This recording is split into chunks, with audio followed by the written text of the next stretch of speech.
Hello there, everybody. Welcome back to Star Wars Lads for our weekly discussion, reaction, review of The Bad Batch Season 3. We're talking about Episode 5 today, The Return. Hopefully, you all have seen the episode and enjoyed it. We are going to go fully into spoilers, as we always do with these streams, and talk about everything that happened in the latest episode. Of course, kicking off the episode with our little mini review, and then turning it over to all of you for your questions, your comments, your theories about the latest episode. Give us your reviews in the chat. Give us your theories for episode 6 and 7. Next week is a double episode. So there should be a lot to talk about, and hopefully a lot happens next week, because this was a solid character episode, progressed the narrative further, and ultimately did what this season has done and continued the story while also focusing on character development, which is something very nice, where we don't feel like we're pulled away from the main narrative. Season 2 did that a lot. This time we're staying in the main narrative. We have to get stuff to find Tantus, but along the way we're going to do some Crosshair and Hunter stuff. All right, so I'm going to pass it over to Sanak for his thoughts here on the episode, and then it'll come back to me, and then we will answer your questions and your comments. Sanak, what did you think of this episode?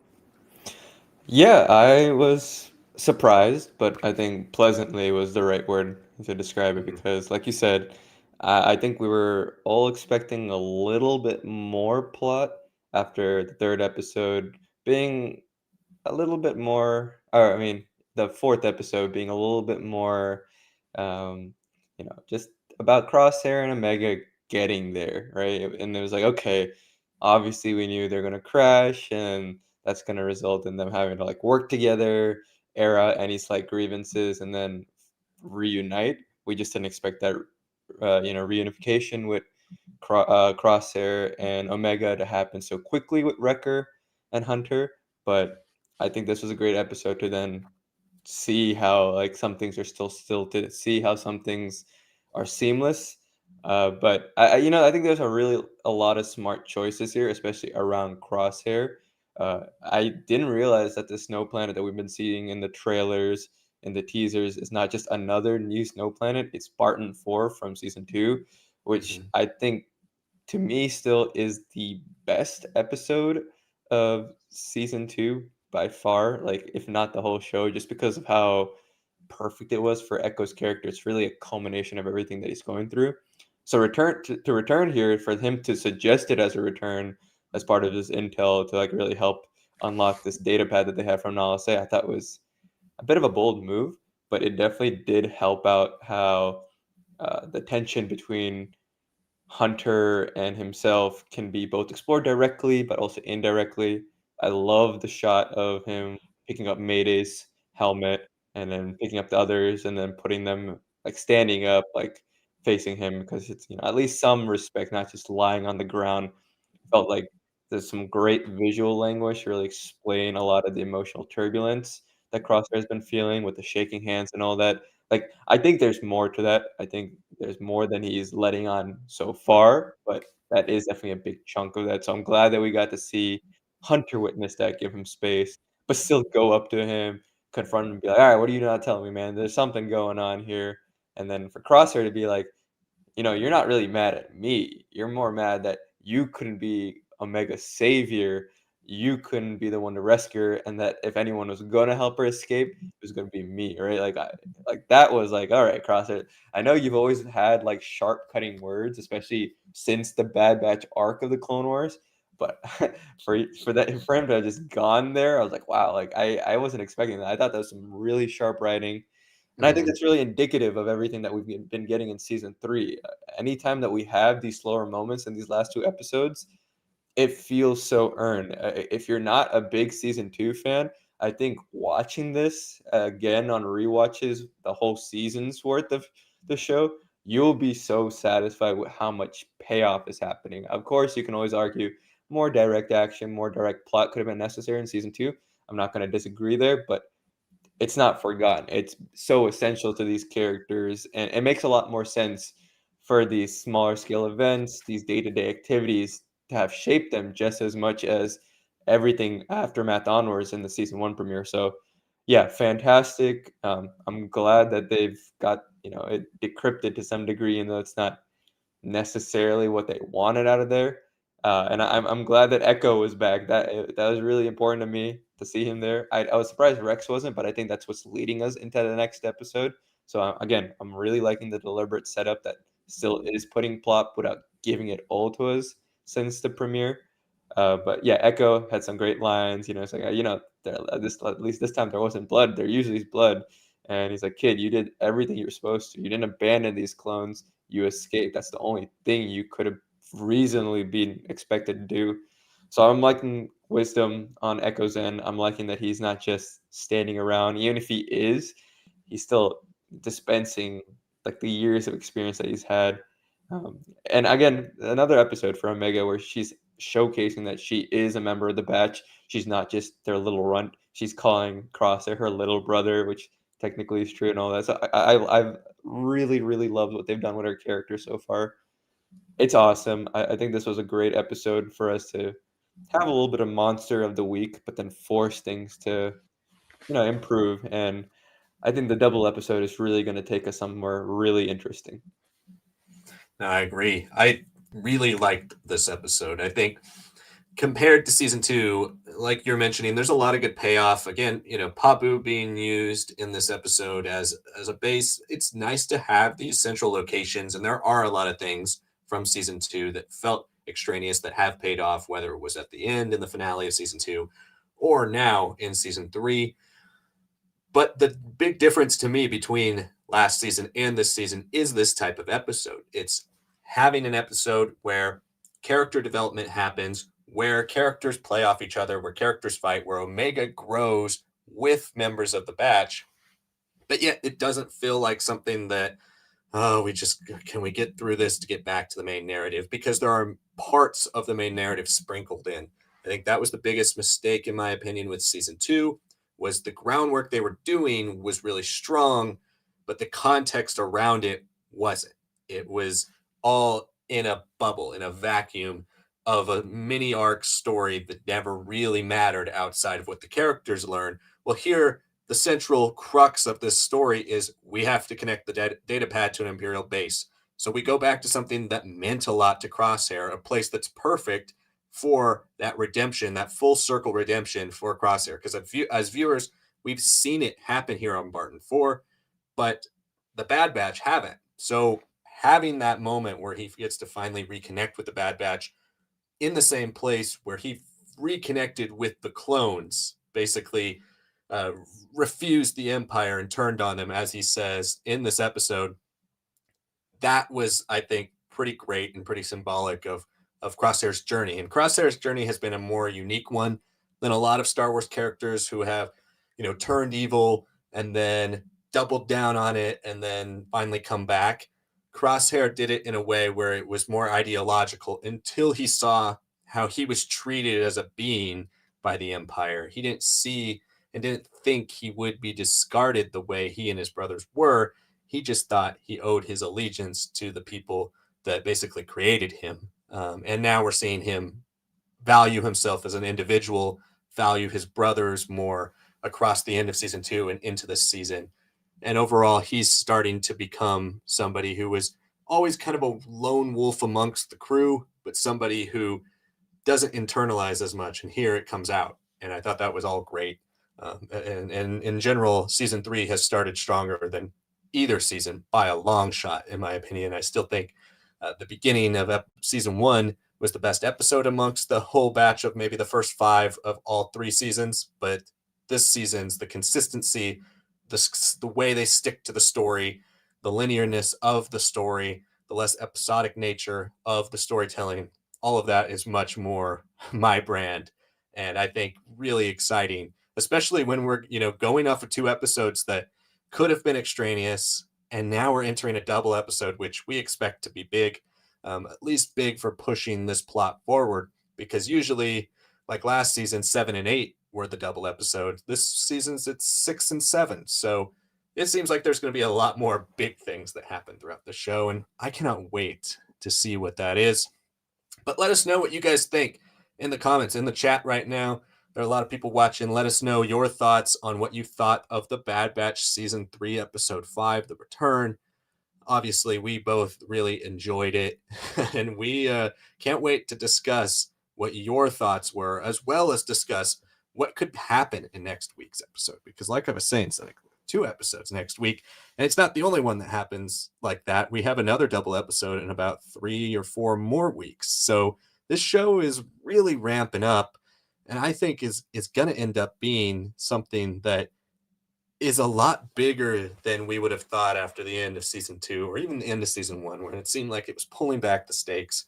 We were focusing on the batch. Now, the batch is the centerpiece of the story, but we're starting to go into bigger and grander territory. And I think we're set up for something that will be pretty epic for the finale. But yeah, any thoughts on maybe what we might get next week without completely going overboard in predictions and speculations, because we do have that video coming eventually. But any thoughts on where this episode might segue us into for next week? Well, like I said, I think this is where Echo's inclusion in this episode wasn't necessarily something that they needed, right? He's been doing things for Rex. He's been doing stuff for this proto clone rebellion. So for him to show up, like, yeah, I guess he wants to, see Omega again. I'm sure they had some holo chats or something in the meantime before, that he arrived on Pabu. But I think that now that they've decrypted the Nalase datapad, yeah, it's not something that they immediately will know anything from. But I think Echo and Rex will get a lead from it. I think there's going to be maybe some connections to season one stuff. Like, I'm still begging that we go back to like some of the other planets that Camino was working their cloning on, like in that first Yeah, yeah, season with Fennec and Cad Bane, where they had their duel there, where we see all these other clone species, right? I think that would be really cool to see. Even if we're not getting, like, I'm still like a little confused why they haven't been able to locate Tantus again, but it's fine. I'm sure they're gonna throw us like a very specific story reason soon.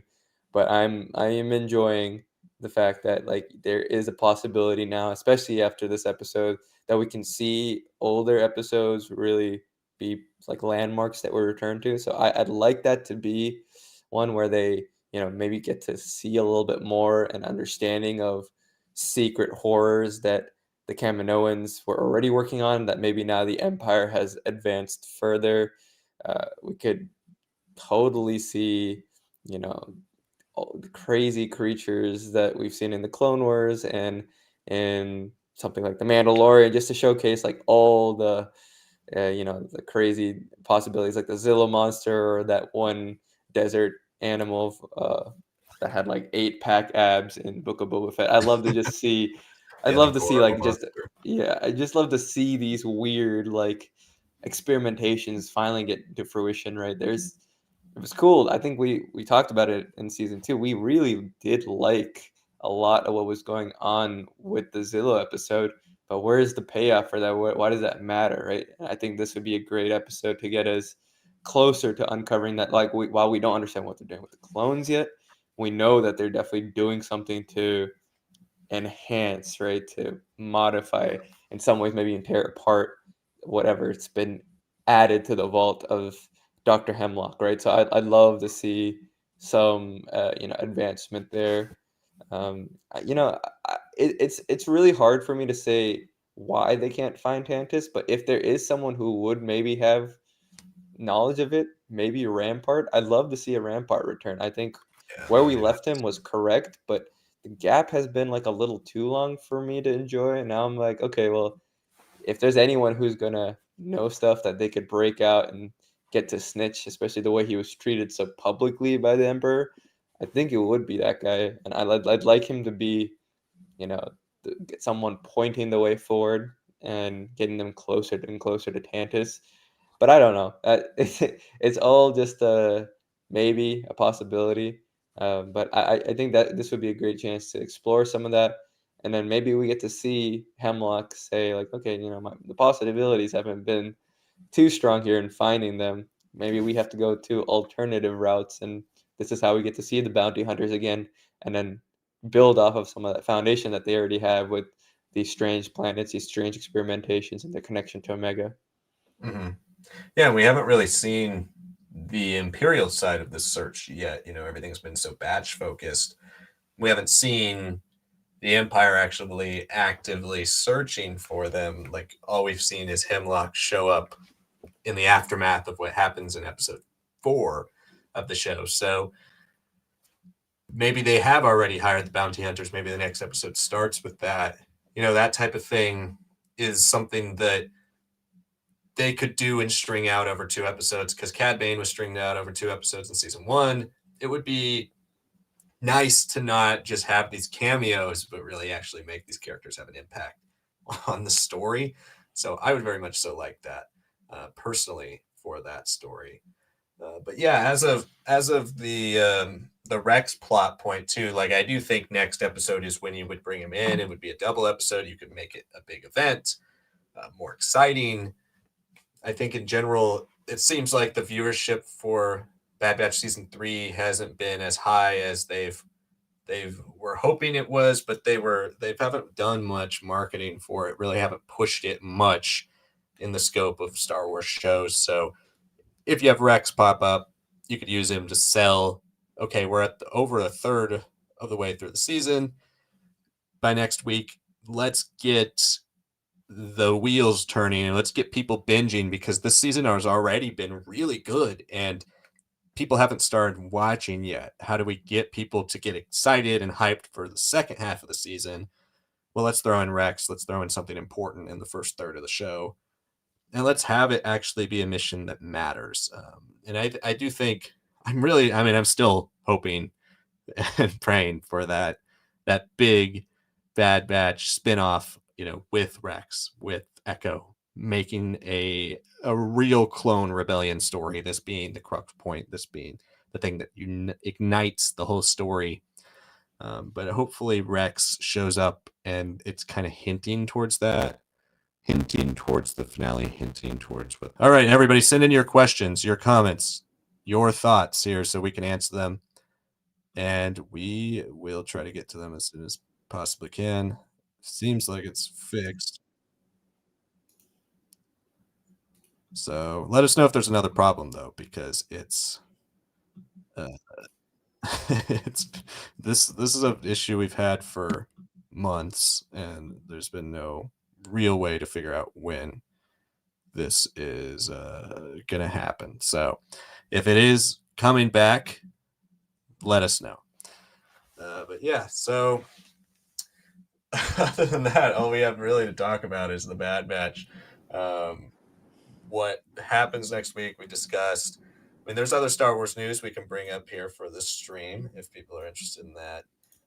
One thing I'm particularly excited about, we've known this is coming for a long time, but one thing I'm particularly excited about is the new planets being added to Star Tours, because I love Star Tours as much as there's a lot of people out there who want to get rid of Star Tours. I don't want it to go away. I love Star Tours, and I'm excited. Finally, since 2019, they're adding, I believe, 3 new mission scenarios around Ahsoka, Andor, and Mandalorian. They didn't say how many planets, though, because there's a lot of planets in all 3 of those shows.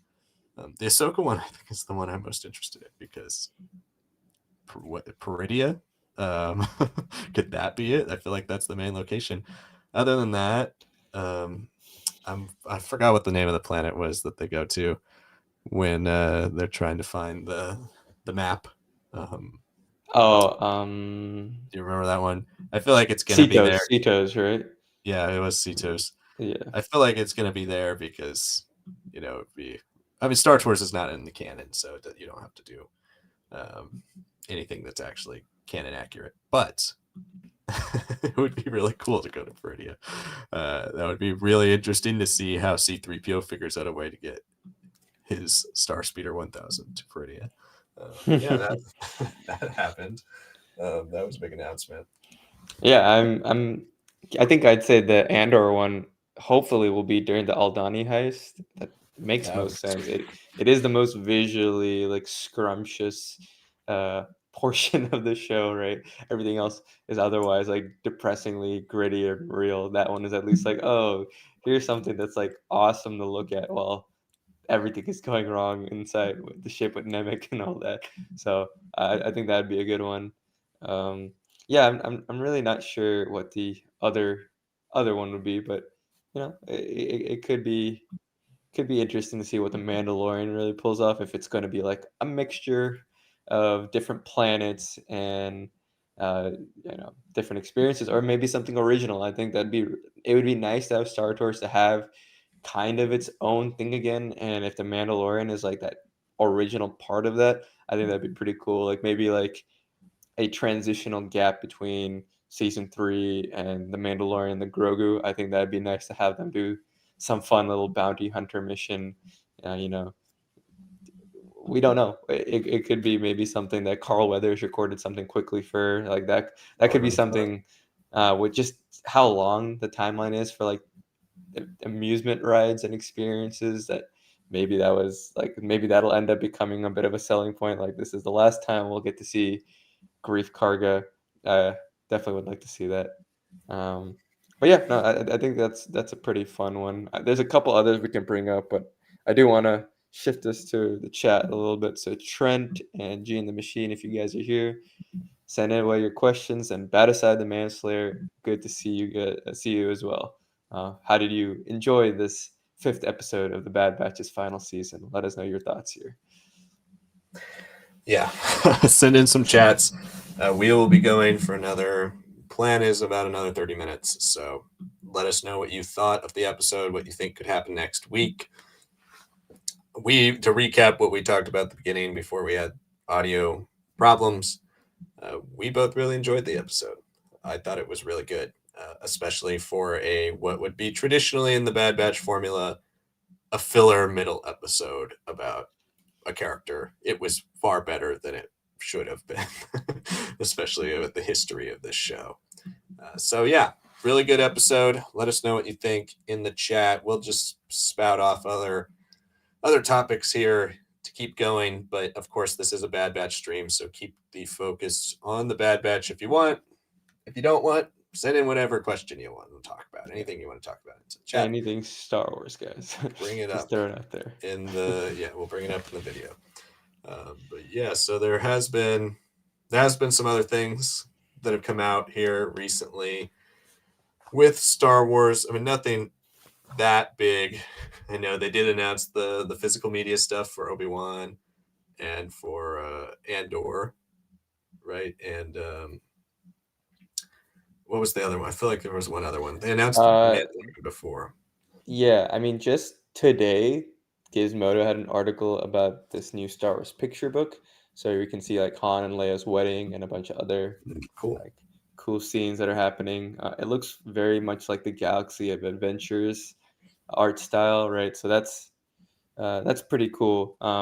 Definitely excited. And Beth Revis she's like the one who wrote it. So this will just be about like the wedding. So I think Yeah. that'll be Yeah. a really accessible way for a lot of people to finally be like, okay, like yeah, we saw one picture with the book, The Princess and the Scoundrel, but now it's like, oh yeah, we can see the Ewoks, we can see the village, everything that's happening on the Forest Moon. I think now has a chance to really amplify that wedding. So I'm excited about that. Yeah. So that'll be pretty big. The only other major thing is Bit Reactor, their RTS, Star Wars RTS, with all the EA layoffs. People were really worried, is that gone now? It's not. Yeah. It's still happening, which I think gets people like the Empire at War fans really excited. It should be hopefully a good game, and that's definitely something we want to try to get into. Maybe do some let's plays of that of some campaign or whatever comes with that game. But I guess on a little bit of a sad news, right? Salacious Crumb's voice actor Mark Dodson unfortunately passed away this week as well. So we are like we said, we're getting to that point with the original trilogy where in some ways for human history it is starting to become like ancient history for a lot of people. As much as we talk about it and dispense wisdom and connectivity to it within all the prequels and the sequels, that stuff was made in the 70s and early 80s, and a lot of these guys were not like young upstarts either. They were industry veterans who maybe didn't always find a place to fit in.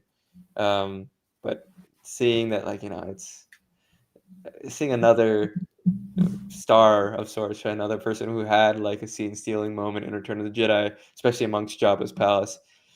It's sad, but it's been that sort of last few years of Star Wars, right? Like since Carrie Fisher, it's just been like, dang, we lost Peter Mayhew. We've lost a lot of Kenny original Baker, trilogy. Yeah, Katie. It's sad, and I Christopher think Lee. we just have to brace ourselves at this point. They weren't young when they started. We're getting to the point where they are very old and elderly folk. And as much as we respect them, life doesn't stop, right? We're not like Anakin. We can't stop them from dying. We can't stop anyone from dying. It's just, we hope that they have a peaceful passage into the living force. Very true. Bad Aside the Manslayer says heartfelt episode between the batch, like the design of the worm. What did you guys think of the design of the Kenobi Steelbook? Yeah, so that I love it. It's awesome. Um, and I definitely want to invest in all these steelbooks. I mean, they are expensive, and it's hard to lay down that price for sure for something you can watch on Disney Plus. But if there was one that I was going to absolutely 1,000,000% invest in, it's going to be the Obi-Wan one purely for that art. Because part of the reason you buy physical media is not just to watch the stuff, it's to own this collection of it. And so they focused on all the best parts of Obi-Wan Kenobi in that steelbook with the designs. And also, a side note, and this is a little bit of a sad note. I noticed earlier when I was looking at it, is when you look at all the ones they announced, right? They announced Falcon and Winter Soldier. It says first season. Moon Knight, complete first season. Andor, complete first season. Obi-Wan Kenobi, complete series. So, if you wanted more Obi-Wan Kenobi right now, it does not seem like it's in their plans at all to make more, because they are saying it's the complete series. Now that the way to get around that is to make a new show and title it something else, so that you could really say that it was the first season. But I thought the Moon Knight being called the first season, we haven't heard anything about season 2, so I'm glad that's out. But yeah, I like the Obi-Wan one a Yeah. lot. Andor's was good, but it wasn't. I don't know. It wasn't as eye popping as Obi-Wan's Steelbook. Yeah, I feel like they're like kind of trying to bring out some of the more iconic imagery of the trailer more so than the show. Like we saw a little bit of the early Aldani stuff. We saw uh, them escaping on the speeder. Uh, it's like, okay, like that's about it. And then Andor's up front and center. I wish we could have gotten some of the main characters around him. Mm-hmm. It's such an ensemble story, or at the very least on the back cover, but it's not really there. I was like, oh, okay. I thought Stellan Skarsgård could be a selling point, especially, Yeah. what how big his career has become. Just this week Right. Dune was out, right? So it's like, you know, people are looking for that, and yeah, it sucks though. I'd say that like both of these, like they have some commentary and all that, which is nice. Don't get me wrong, but it's sad that we just don't have like deleted scenes and BTS. That was such a Mm-hmm. crucial part of like growing up as a prequel fan. Like we could always be like, oh man, like we can see everything that happened. We can see the things even before previs went in. Like that Yeah. was such a cool part for us. Yeah. Um, and it's just not a thing, especially with streaming. It sucks, but it feels like this is the only way to ensure that we'll at least have the show and not have it moved around with how I know Disney Plus more than likely will be subsidized by Disney. Like it's one of the more stronger bets in this post bubble streaming war, right? But the fact that we now have to go back and be like, we need to have Blu-rays and 4Ks, not just because we want to collect them, but because there's a legitimate chance that like some of these properties could disappear. It's a Yeah. little sad. It's a little sad. And I'm still surprised that we haven't gotten a season 7 4K of the Clone Wars, and we haven't seen like a complete revised version of the complete series of the Clone Wars. That should sell like hotcakes. Like that should be like the one that is packaged the same way like the Skywalker saga has been under Disney, right? It should have a booklet, Right. it should have everything. I know people will watch for that to come out on the market because I have like Google search words for that. So I hope they really go all out. And we know that Sony also, they struck up a deal with Disney that now they're in charge of all their physical media now. So I think that will be fairly interesting. I don't know if that'll improve the situation, but the Disney home movie video collections has kept the prices a little high, but with not that much output. So maybe this is a way to not necessarily drop prices, but at least increase the quantity. Right. There's a lot of shows that we have that deserve 4K, and I'm curious if the Book of Boba Fett's just being saved for the result of if Mando ends here at season 3, or if they get that fourth season. Is it paired Right. together? Because Yeah. does it make sense to call it like the interlude season, right? Now that people have been so like worked up about like, what do you mean Grogu's back and all that in season 3, right? So it's very curious that they're still kind of sidestepping Book of Boba Fett right now, but you know, we shall see how it goes. Yeah. I mean, it's nice that they're doing this, and we got to support them because it's the only way that we'll actually get more of these. I don't know if I'll buy the Marvel ones, especially not Falcon and Winter Soldier. I thought was a really below average show. Moon Knight I enjoyed until the end. But even like going back to that point, I don't think Rebels even got like a No, yeah. complete collection or like a box set of the whole series. Like every season came out on Blu-ray, but we never got 4Ks of any of them, and they never had like a major collection. So I don't know. I feel like they should have done that. I mean, if there's been a resurgence in physical media collecting, obviously, since these stores have all decided we're not going to have any physical media, but we don't know. I think these companies are all looking to see if is that a bubble? Is that just the people who love it out being the outcry for it? Obviously, the people who love it aren't a big enough proportion of people to support an entire industry. So we'll see. It might just be these like collectors drops, which then again makes them more expensive for less product. And I completely agree with you because I've seen the Phantom Menace behind the scenes documentary probably 10 times. I love it. It's one of my favorite behind the scenes movie documentaries. Lord of the Rings had great ones too. It was like that early 2000s, the whole idea of a DVD being able to fit so much more media on a disc. They cram those things full of features, and I miss the raw stuff. Like the Phantom Menace documentary is very raw. It's not that edited. You have a lot of footage of just George Lucas talking.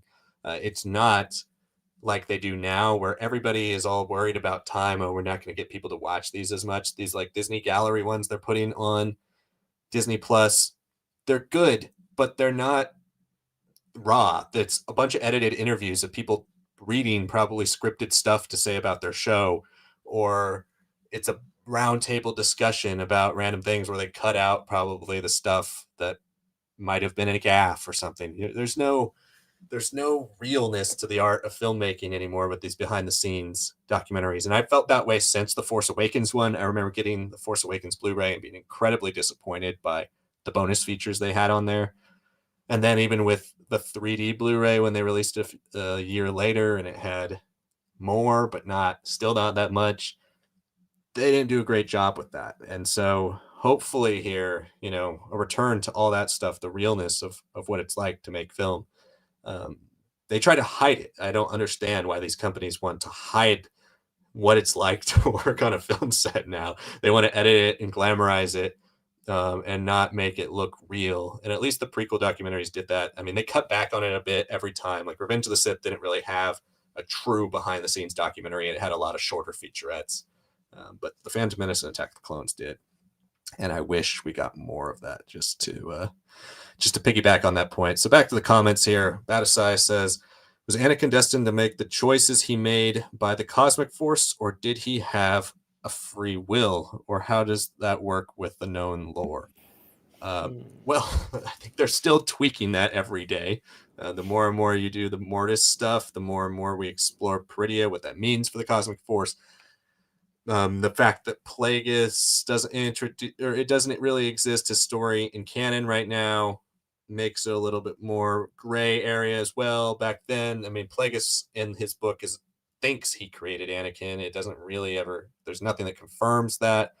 So we don't know how that all works. In my opinion, I think he has the free will to make whatever choice he wants. I mean, like the father says in the Mortis arcs, like if you leave this place, everything will be like it will all fall apart, and Anakin still chooses to do it. Um, so there's things that Anakin does throughout the show that are distinctly Anakin. That's not something making him choose that. In fact, the cosmic force is telling him not to do that, but he does it anyways.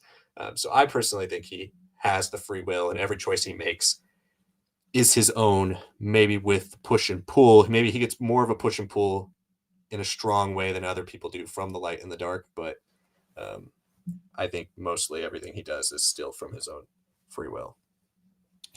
Well, that's the thing, right? Like of every great chosen one hero story, the question is it like something that they were meant to always do, or is it something that they eventually made up, they strived for? And yeah, I, I think if we talk pre-Mortis, I think everything was free will. It's hard to say like, oh, the Force said that Anakin should have cut down all those younglings and the Tusken Raiders. That's a really cynical way of looking at the Force. Um, and if anything, you would say like, no, they were trying to steer him away from his darkest, worst, fears and weaknesses. But then you look at the Clone Wars as a whole, you look at Mortis, you look at what we've gotten in Ahsoka and Rebels. There's a lot of Anakin's arc that has been changed to make it so that he's not entirely responsible for everything that's gone on. Um, and it's like, okay, I respect that because it always felt horrible to be like Anakin wanted to do all these atrocities and all this and that. But I don't know. I think that makes sense when we talk about him in Vader, right, mode, like once he committed. Before that, like, no, this is like things that he was doing in pain and suffering, right? And some things were just happening to him that he never wanted or was trying to walk into. It's just other forces around him. So the pull of destiny versus free will is always interesting to see. I think right now we are leaning a little bit more into the destiny aspect of a story, but I think what we'll get with hopefully future Hayden appearances will clarify that. I think that would be a very interesting philosophical discussion about the Force. The Force flows through all beings; it's part of every being. But does that mean that they're beholden to it at all times, or is it more that they have an impact on the Force?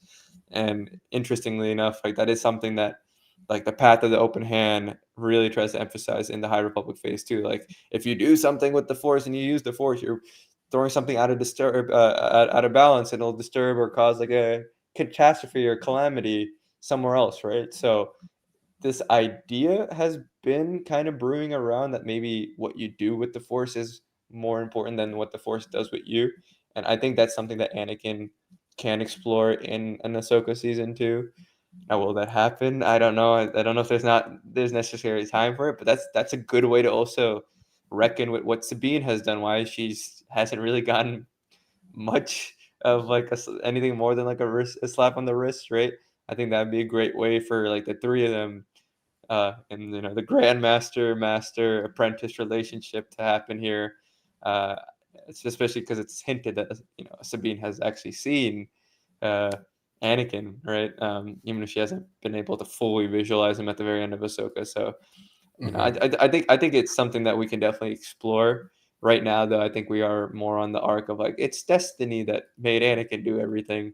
We'll find a balance. We'll find a way to explore that part of the Force, that individuality that the Force can be in if ultimately everything is more Eastern philosophy centered and talking about the collective, right?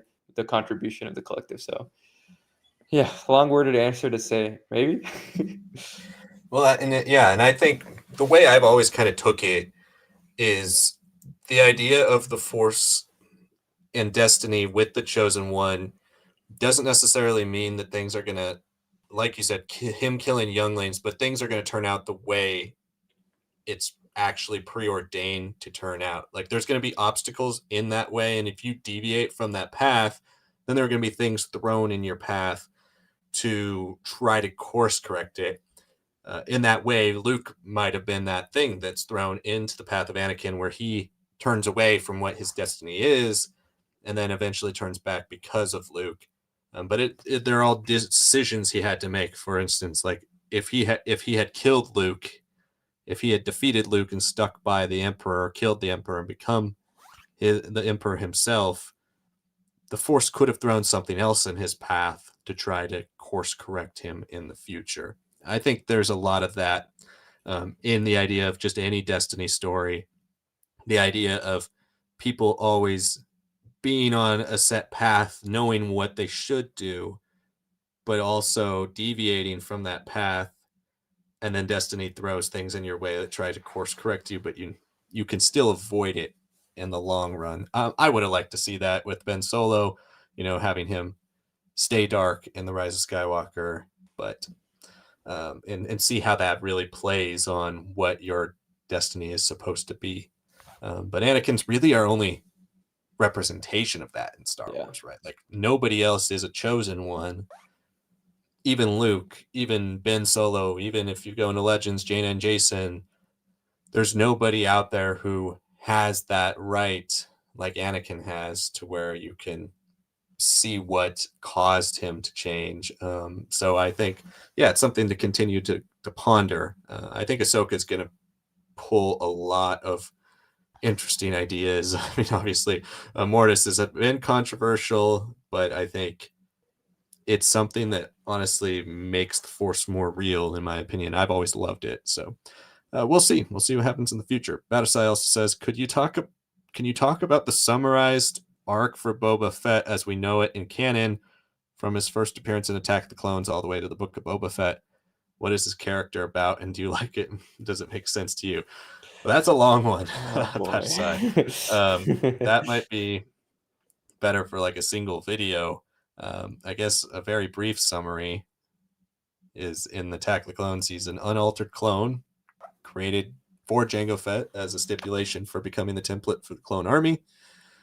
Then in the Clone Wars, he tries to kill Mace Windu by pretending he's a clone, and then continues to try to kill Mace Windu later on in those next two episodes. Then we see him as a bounty hunter later, a little older, running his own crew.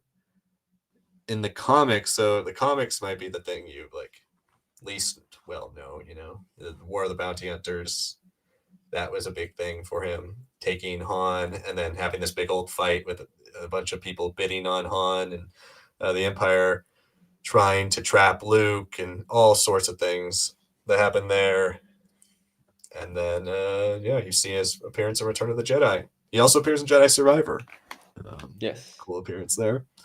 But yeah, I mean, I would need to refresh my memory by looking at like the Wikipedia list of everything he's been in, because I'm sure there's a lot more cameos. I mean, he is the one that finds out that Luke is Luke Skywalker and tells Vader. That was probably one of my favorite appearances of Boba in canon. But yeah, there's a lot of him, and he's sprinkled throughout. So it's tough to summarize. We can also say, after his assassination attempts of Mace Windu, he does become like a 13-year-old prisoner, and gets to start his like prototype days of bounty hunting. Right, he gets abandoned by Aura and all these people who are like supposed to be like his elders in the bounty hunting game, because at the end of the day they're like, oh no, we're there's not much use for you anymore. And I think ultimately they will become his competition, which I think will be very interesting.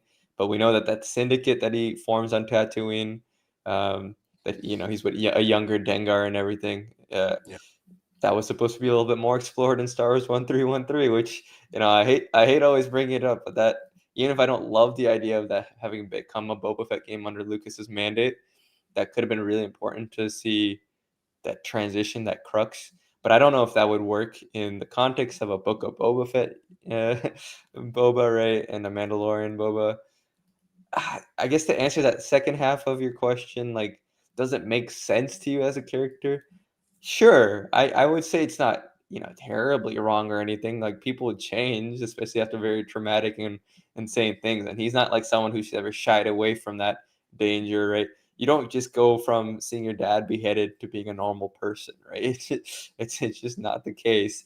Yeah. And he has a lot of constant betrayals. It seems like earlier on in his life. I think once he becomes that top dog for Jabba, once he gets into the war of the bounty hunters, gets into telling Vader that Skywalker's name is Luke and all that. That's maybe like the most calm his life is, where nobody can touch him. But then Sarlacc pit happens, and then he's like forced to reckon with everything about who he is. And I think while the Boba Fett didn't do a great job with that, uh, it's at least it can at least be spun into like there's still things he needs to try out and experience that he's still trying to figure out about himself. That once he does, perhaps he will become a little bit more well-rounded, maybe more closer to that balance that he has in Legends, where he is a Mandalore, he is someone who's still doing bounty hunting and all that, but he's not necessarily working for like the highest bidder. He's working on jobs that fit his moral code and all that. And I think we're getting there. It's just the Book of Boba Fett really got sidetracked by becoming a Mando interlude, and what those 2 episodes that he was missing from could have easily put us on a better path for his confrontation with Cad Bane. Could have had more of that connection to the Kaminoan flashbacks.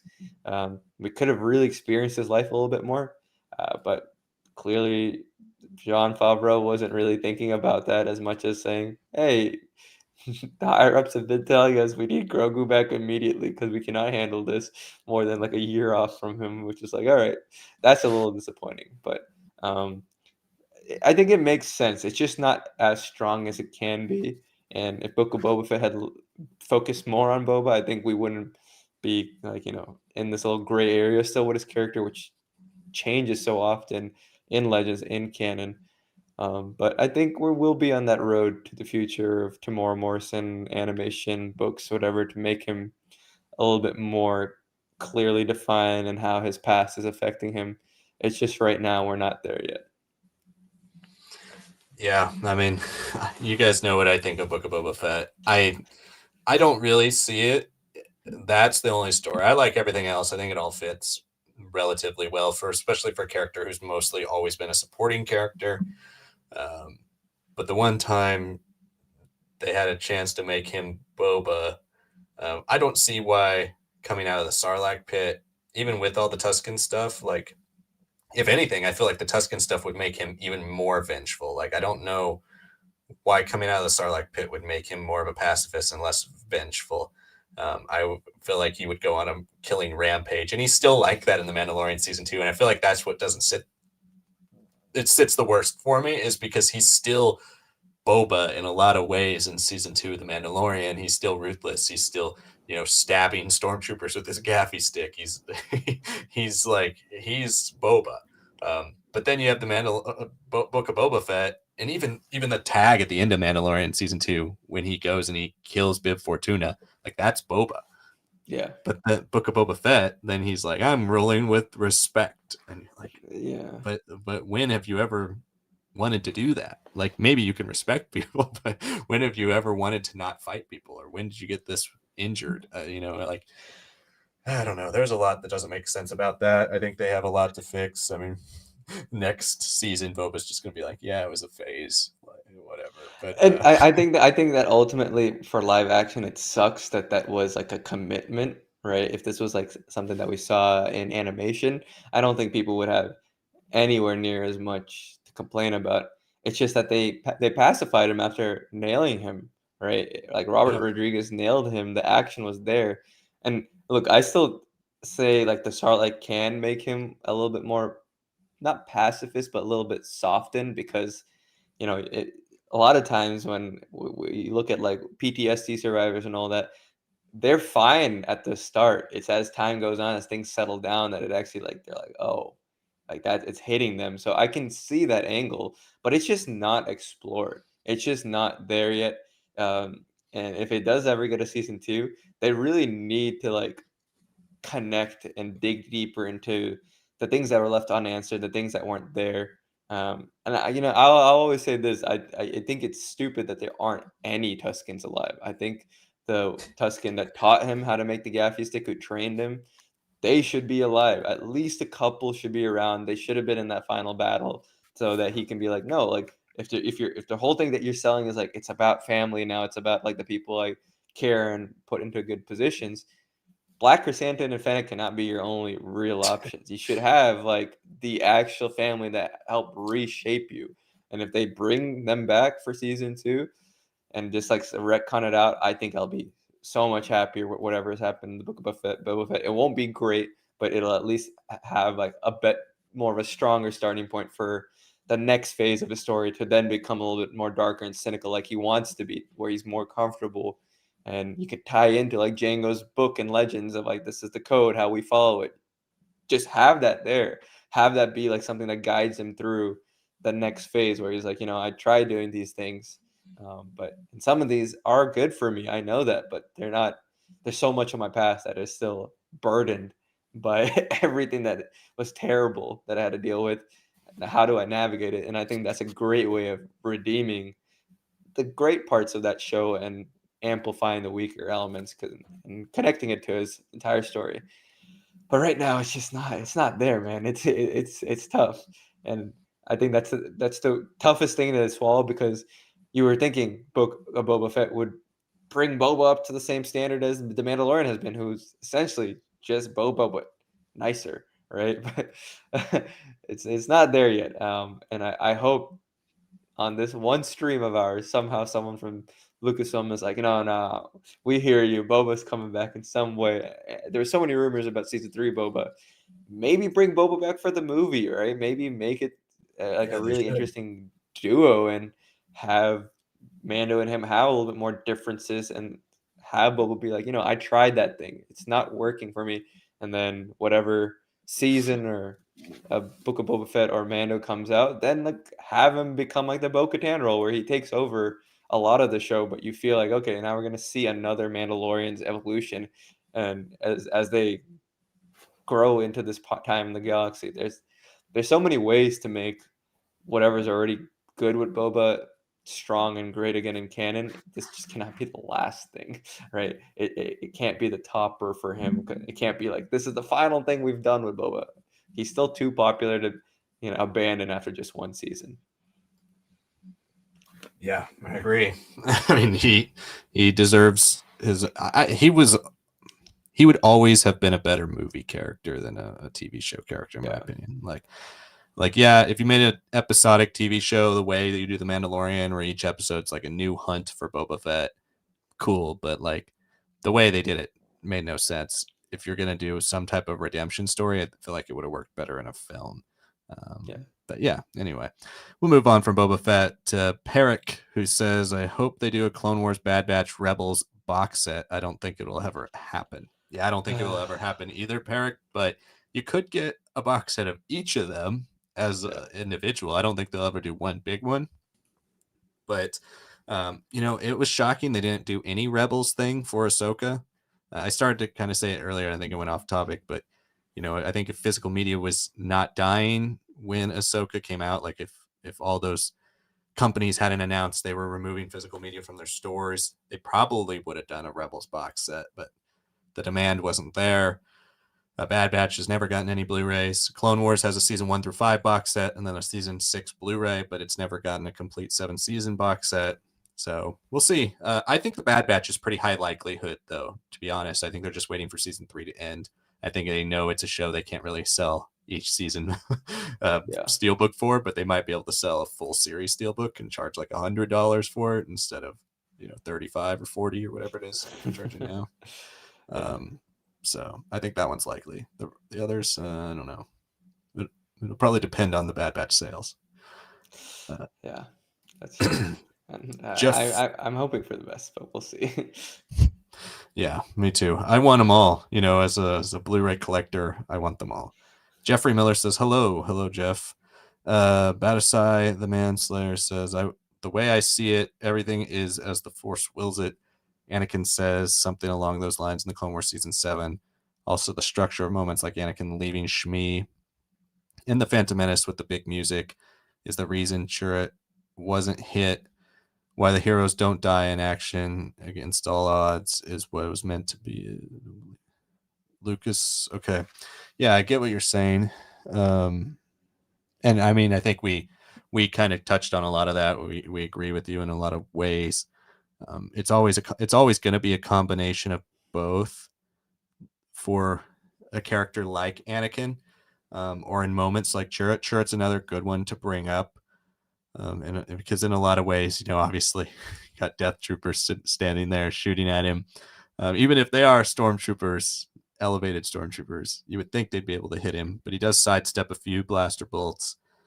So in a way, it is the idea of the Force and the Will is guiding you. I think, and for me, again, that's kind of the way I've always seen it. It's like it can point you in the direction, it can guide you, it can throw obstacles in your way, it can try to course correct you, but ultimately, a lot of what you do is what you do. Like I don't know if I like the idea fully of the Force or the Wills or whatever you want to call it completely controlling people. I think um, it's all about the journey. And if we do that, you lose any sense of agency for characters. I mean, I love talking about the Force and the grandness and the cosmic force and all that. It's interesting, but it does take away agency from your characters in a fictional world where character is the most important thing always.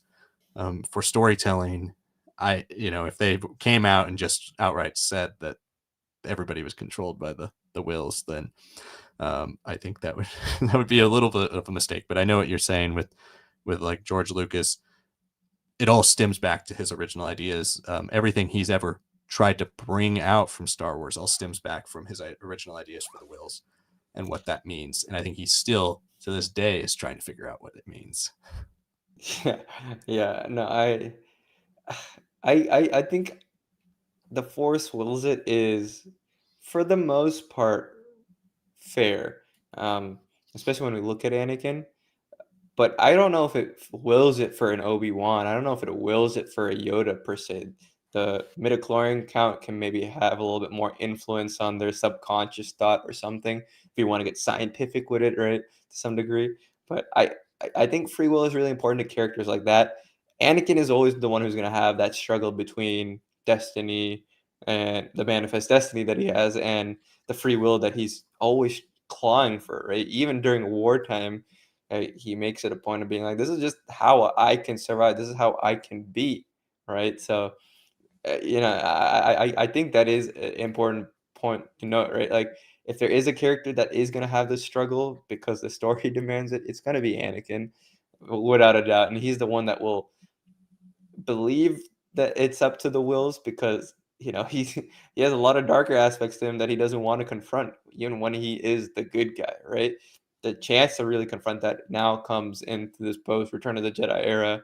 uh we get to see that he still has struggles, clearly. Maybe even if he has a period of like happiness and understanding about himself, it is once again corrupted by the dark side of the Force with Shadow the Sith and his Force ghost there being in pain, which we've never heard of a Force ghost being in pain, right? So there is a lot of like markers that in his story that I think make sense, that are definitely relevant to this conversation.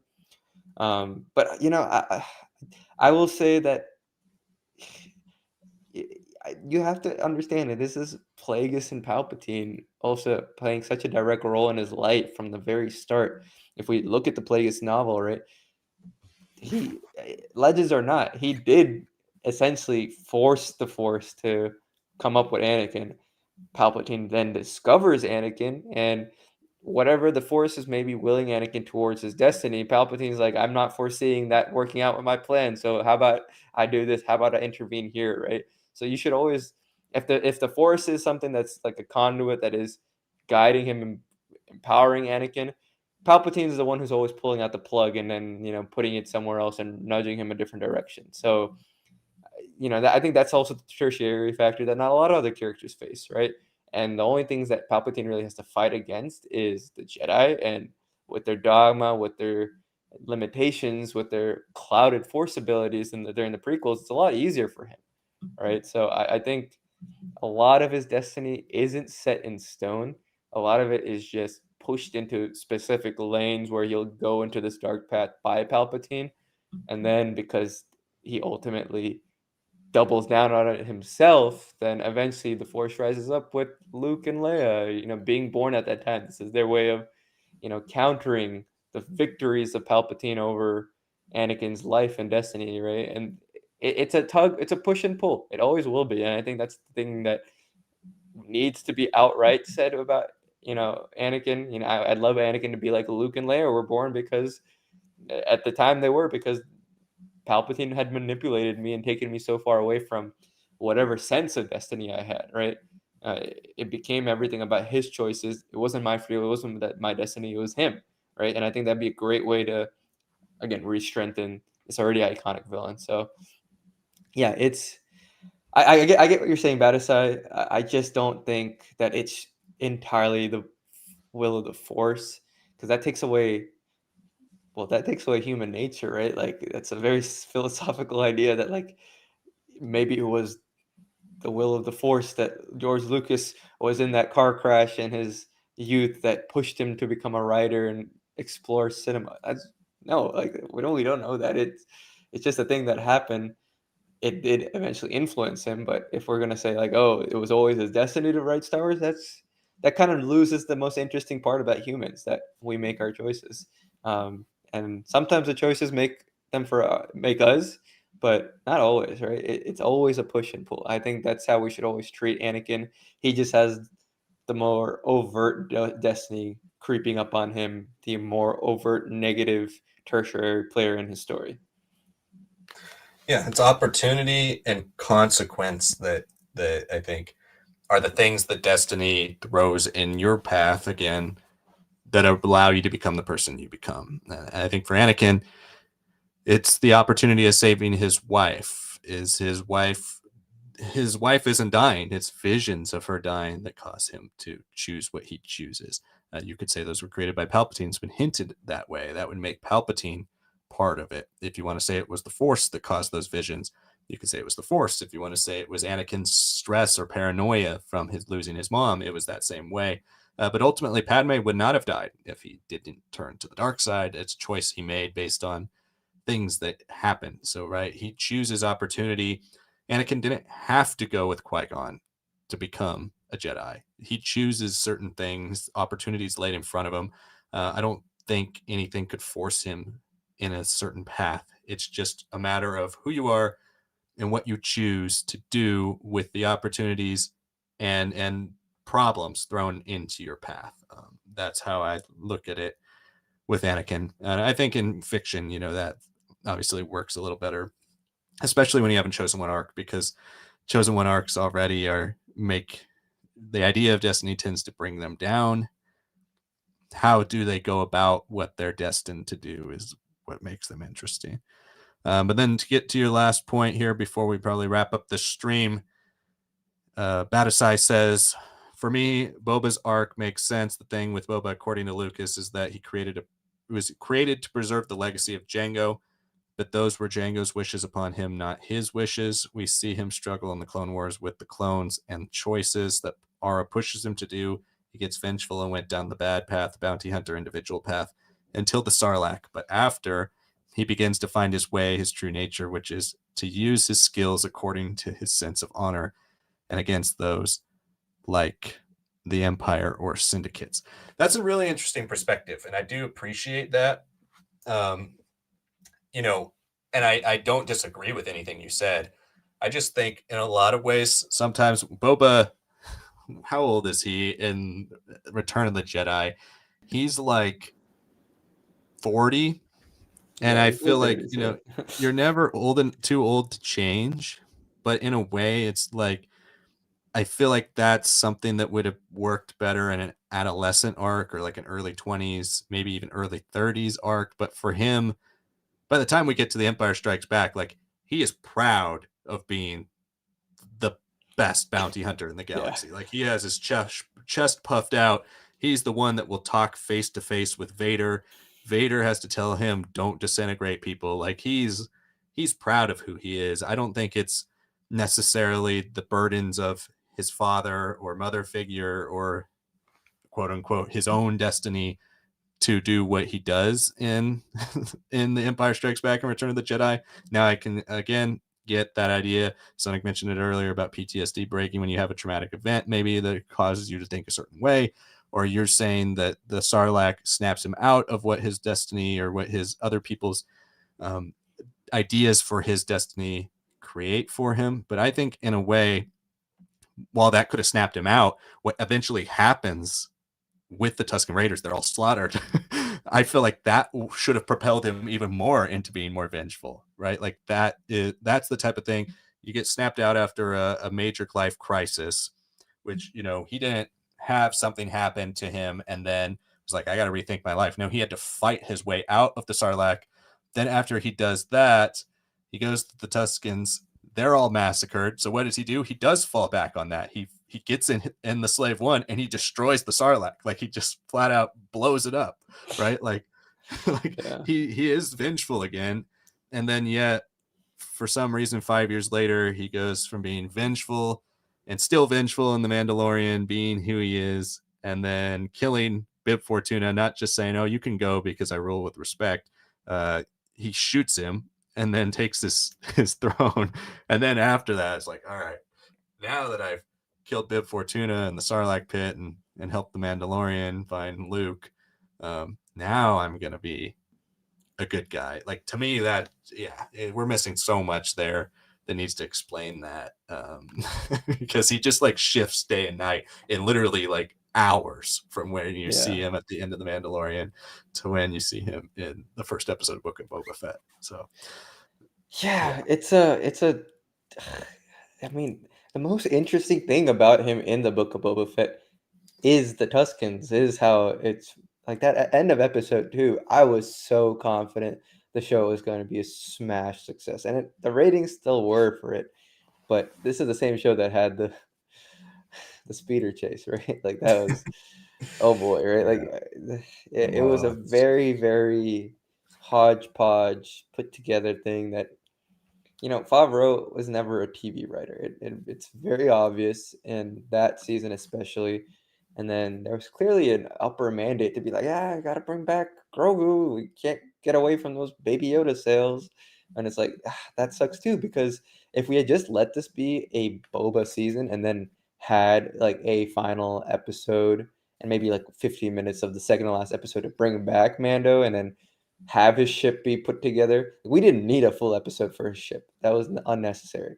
Right? Yeah. That we could have gotten the same structure and then had Boba like really wrestle with, why am I feeling like this? Why am I choosing now to be like this lawman? Also, we always forget Fennec is supposed to be his like voice of consciousness now too, that he's become this ruler of Jabba's palace, his second in command, and she's just an assassin. It would have been so cool for her to have been like, you're doing all these things. I've seen you, I've heard you since you were a kid, right? What you were doing, why you were choosing to do these things. I've seen your journey. What's the reason now after all this vengeance? Does meeting Din Djarin just change you? Like, what is it about that, right?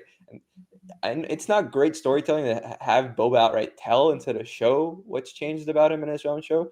I know that, but Star Wars is also not perfect. Sometimes you need to be deliberate about it to get things on track, and I would have liked something like that. And it's also another difficult thing that, like, I understand what you're saying, Batasai. Like, and I think ultimately that is what they're maybe striving for, to get him to become a little bit more of a mythic, legendary character. But in canon and legends, right, not only does his story start before Django, which complicates how we view the character at all times, but he's at his prime under Jabba. He loves the disintegration. He loves the fighting, right?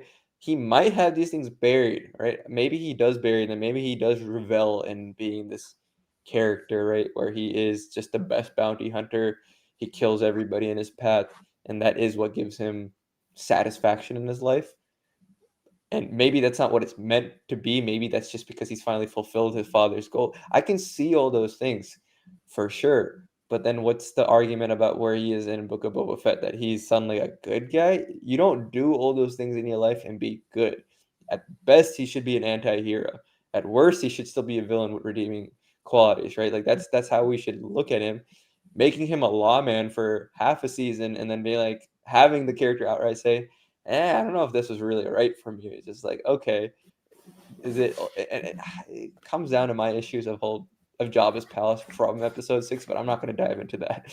But I think they just wanted to give him a lot of toys, right? A lot of Tatooine toys, and now that he has them, whatever he does next will be what's actually interesting. So yeah, I can see the argument about it. I really do. Maybe this is his true nature. Maybe he is fighting for himself now, but we should also have the weight of the life that he's lived inform that. It should not just be like a totally new character when he's at Mos Espa. Like it, if that's just a his very long weekend, right? Of just like what was Boba doing, right, for like 6 weeks, sure. But whenever he shows up again, we need him to really deal with everything, deal with that choice of trying to be goody two shoes. Maybe have other people tell him, like, yeah, that isn't you, Boba, but there are things you can learn from your past. You can learn from what just happened that can inform you on this ultimate path that maybe we are seeing about you being you.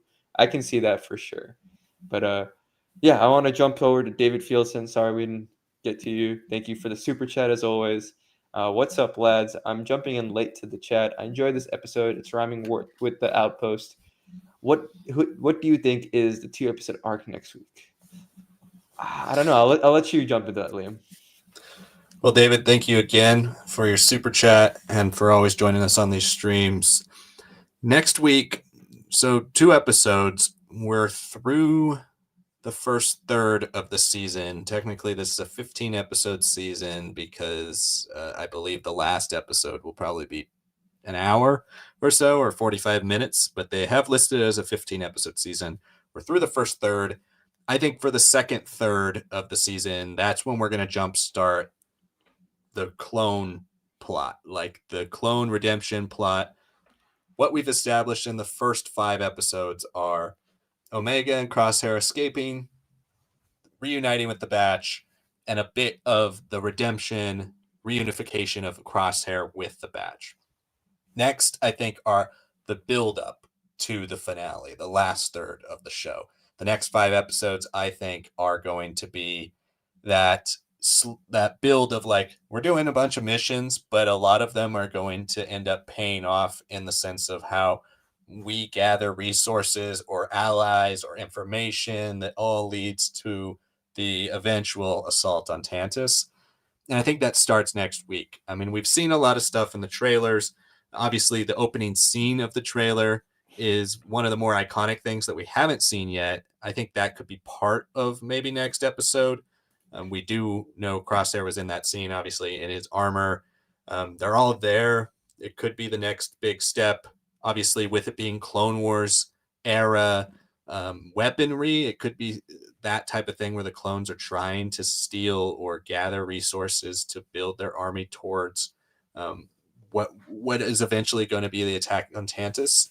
So that's one angle to go with it. And if maybe it's like the premiere, maybe one of the 2 episodes is that kind of clone Rex story, and then the next episode is much more Nala Se focused and Hemlock, and we get to go back to Tantus, and you hear about the vault a little bit, or you get the bounty hunters enlisted. There are things that they can start to do to perpetuate the story forward, to push that chase for the Empire forward, so that when we get into the 1 episode a weeks for the next, I believe it was 2 weeks up until another double, it can be a story that's set in motion to where we're feeling like, okay, we're anticipating that next double episode where the tone of the show shifts again to the final third. So that would be where I would think they would go next week. Yeah, I'm in agreement. I think the turbo tank having feedback, right? Um, it does feel like I want to almost say like it'll be some sort of like attack on some military base to get some additional piece that they need. Maybe they see something from the data pad that's all medical related, but there's something that hints at like, oh, this is a location for this equipment that they're using, right? They only have bits and pieces. They have parts to the skeleton and they need to continue constructing it. So I think uh, machinery, technology, especially with something so high tech and confidential, yeah, the stuff that is related to Tantus, that will be untouched, that won't be explored fully. But the things that require people to be on Tantus, the things that they need, like ships and specs and all these things, yeah, I could definitely see that. I think it'll be just a great example of them being able to show off now that the batch is on the same page, right? We can deal with these things, and I'd love to this be a way for not just Rex to appear, but then Rex to say something that triggers something in Crosshair, being like, "Oh wait, this could be something. Maybe there's a like a person who knows something about this. Oh shoot, maybe this person is Cody, right? Like if this is a way to like bring back Cody or introduce Wolf, because we've seen a shot of Wolf as well, right? Maybe this is like an Mhm. installation that Wolf is at, and we get to then see whatever they are able to retrieve with the help of Fee, but then maybe push Wolf onto the path that he'll need to be at by the time he's at Rebels, right? This would be a great way to, being a double episode, to bring back notable heavy hitters. This is a great season so far, but like we were saying earlier on, David, at the very start of our review, people don't seem to really be watching it because the marketing was really not there. Season 2 was not very plot heavy, which definitely maybe turned people off from the show. This is a great example of an episode just like 7 and 8 were last season, to bring back your heavy hitters to really drive the narrative forward. And I think that since everything has been so clone focused, and I think that next double episodes will be more Tantus Empire focused. This would be a great way to introduce a Cody back or a Wolf, and then have the plot continue progressing and be serialized, getting us closer and closer with the batch as it's becoming more and more of its final iteration for the show, right? And both its continuity, its connectiveness, and then also show off Turbo Tank with all its missiles firing, because that's something that gets people talking, right? So I think that will be something that's definitely going to happen. But I will say I think that second episode could deal with like the one tiny clip that we've gotten of Pabu being run over by the Imperials. I think that would be a great way to push us into like, okay, we need to put the batch on the run. Everything has been settled for them. Maybe now they have to go with Rex and Echo. Now they have to team up, and now we get to see a little bit more of the proto stages of another show with Rex and Echo or whoever with their clone rebellion, or maybe we just at least get to see where things are with Hauser, with Fireball, and all these guys that were really cool to see in episodes 7 and 8 of last season and the finales of last season, right? So I don't know. I think that's how we structure it. Where once you get a Juggernaut, you steal it, explode a base, you will get retribution very quickly. I don't think that they can hide away the same way they have here with uh, Mayday and the clones from season 2 and their base on Babylon 4. Right, this seems like a very well secured area, and this seems like an A team level episode for the Bad Batch after so long of them just throwing everything out there and hoping things work out, right? Because Right. that's how they were introduced, and I think we need people to be reminded that the batch can still do this. David says no. So no Ventress next week. Do you guys think? Well, maybe the reveal. Maybe the reveal, because I think as you approach the halfway point, right? I feel like they've got to reveal a bit more of the information about Omega. I mean, now they haven't talked about Omega in now 3 weeks. We know that she's important, but we don't really know why, and so there's still that lack of information around why they need her back. I think we have seen the POV of Hemlock and Nala say, so it's not like they're opposed to showing villain side of the story. I would think it would be nice to finally go inside the vault and be like, this is what we're doing. And it would be cool. Do I think Ventress plays a big role in next week's episodes? I don't think so. Personally, but I still think Ventress's role is it's twofold. I'm still on the belief and hope that she's either a clone or some type of resurrected dark side user because of the idea of Project Necromancy, resurrecting the dead. I wouldn't mind that whole idea of resurrecting her in a shattered way, but I just want them to keep the idea that she was at one point dead. That's something I'm desperately wanting them to keep. But so if we Definitely. start to reveal Project Necromancy, you reveal what they're working on by showing Ventress. Here she is. She's alive. Um, that could be a way to tag it. The other way I see it happening is the last ditch effort. Like Cad Bane couldn't find him, Omega. Finnick couldn't find Omega. All the bounty hunters they send after the batch, this time they can't do it. They can't capture them. Who's the desperation attempt? Well, let's send in one of our prototypes we've been working on with Ventress. I think that could be the uh, the way they bring her in. My most ideal way is serving as that stand-in as a guard to the vault when the clones invade Tantus, and she serves that kind of Luke Skywalker role. Um, that would be another way to do it. Yeah, maybe she could become like the original guardian of heir to the empire of sorts, right? Before Yeah, Jorus or something happens. I don't think that's really happening in live action with New Republic, but I would love if we could bring back Jorus so that way tied back to a prequel character, right? That'd be very interesting. Um, but I think another thing we should also mention from Dark Disciple, there is this thing called the Water of Life, and I know it's Dune is out. It's not just me. I looked it up. I'm like, this is a real thing. This is what they use to baptize Asajj officially as a Night Sister.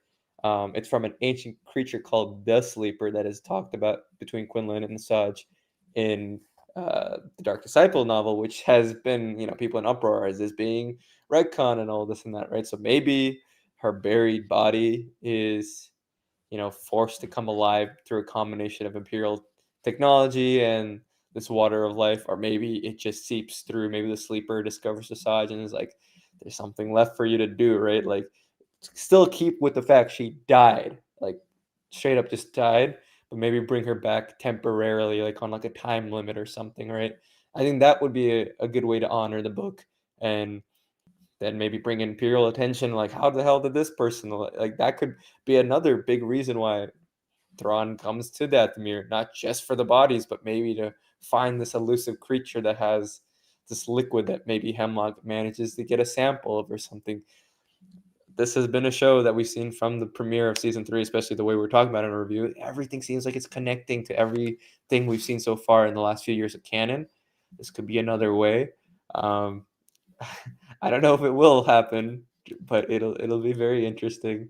Uh, but I think that's a potential way of bringing back Ventress. But I don't think, like you're saying, Liam, it's gonna happen right now. I feel like you're gonna bring back a character of that level who has been confirmed dead and still have to inform people the general plot line of Dark Disciple, possibly bring back Quinlan. You need to save it for the double episode, I would say. You can tease it here, but I don't know if you can really explore it unless you're saying there's a 4 episode arc and each episode comes out a week, right? Maybe we are getting that, but I think there's still work to be done with the Imperials and their pursuit of Omega and the reunification of the Bad Batch that still can be worked on. And obviously, we want to see Rex, we want to see Wolf, we want to see the story still be mostly centered around the clones. yeah, we've got that double episode later, so if they really want to push the Tantus stuff, they could still do it in a big event in 3 weeks. So yeah, I mean, to follow up with some of these questions, like David says, I think if we get to see Into the Vault, it'll be at the very end of the season, and that's very much so a possibility. Um, I just, yeah, I want to see. I mean, my ideal world again is for Ventress to be the combination of Luke and Jerus, like the Guardian of the Vault, but in a way, like this clone or this creature created to be there, not necessarily someone who's acting of her own free will. And if she is resurrected, then she's slowly piecing back her life together, but not still kind of under the mind control, which we've already seen tested in the Bad Batch, under that same type of mind control that Hemlock is employing on a lot of clones that are still alive as well. And then David also says that they're bringing in Jerus. Then Hemlock should be wearing Esalamiri later on. uh, I we'll see. I kind of want Esalamiri to come back at some point, but Uh, yeah, I don't think it'll be in this. I would assume Palpatine would want to get rid of them like ASAP if he knew they Yeah. existed. And I know Thrawn and Rebels has like the behind his desk he has the Isalamari. So if they do come back modified, please, it shouldn't just be bubbles of no force, maybe just minimizing the impact of the force, right? Like, a stat debuffer or something. Having the force be totally removed was something Lucas is on air saying not a fan of, right? Even though that is one of the more crucial parts of how Thrawn is able to negotiate the increasingly mad Jorus and the imperial structure that he's trying to put in, right? So Mhm. if they can use it in some way, great.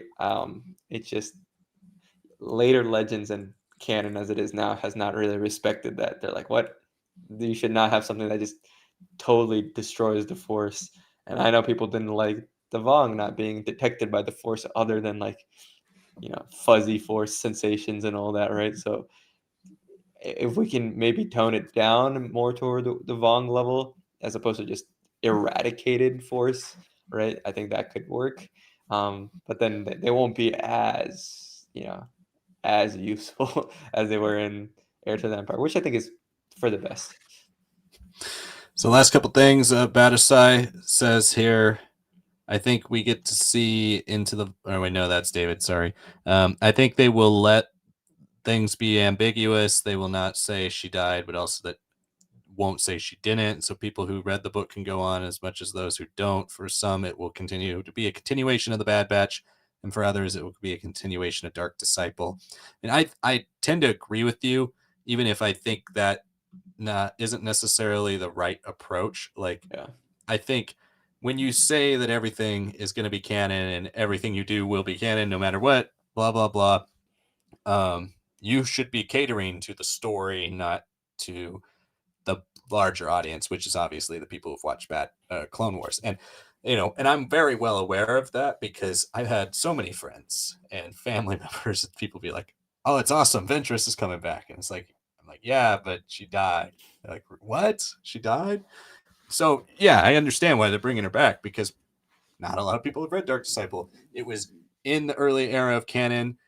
For all intents and purposes, really, before The Force Awakens came out, Star Wars books were dead. Like, even yeah, if you go back to Legends, like there were great ones that came out in 2010, 11, 12, 13, but nobody was really reading them. There was a handful that were. And so Star Wars books were all but dead at that point. They were still all but dead when Dark Disciple came out. They didn't market it well enough to be like, this is a Clone Wars book. Everybody read it. It's a Clone Wars book. It was an arc of the Clone Wars. Like, they didn't market it that well. So it isn't as widely read. But the people who have read it love it. And I think you should respect that as much as you can.